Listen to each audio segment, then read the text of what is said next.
Arestado ang dalawang Chinese national sa ikinasang operasyon ng Philippine National Police kaugnay ng kasong kidnapping sa Nasugbu, Batangas. Kininala ang mga sospek na sina Wang Yuze at Zhao Lishan. Ayon sa PNP, naaresto ang mga sospek ng pinagsanib na puwersa ng Anti-Kidnapping Group at Police Regional Office 4A sa isang checkpoint sa Bacoor City sa Cavite.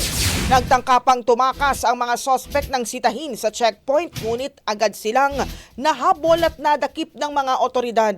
Naganap ang insidente ng kidnapping noong May 2 sa Barangay Balaytige, Nasugbu, kung saan dinukot ang tatlong banyaga, kabilang ang dalawang Chinese at isang Korean.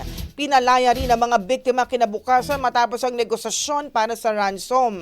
Iniharap ng dalawang suspect sa Department of Justice kahapon para sa inquest proceedings at nahaharap sa mga kasong kidnapping, illegal possession of firearms matapos makumpiskahan ng mga baril at iba pang kaugnay na kaso.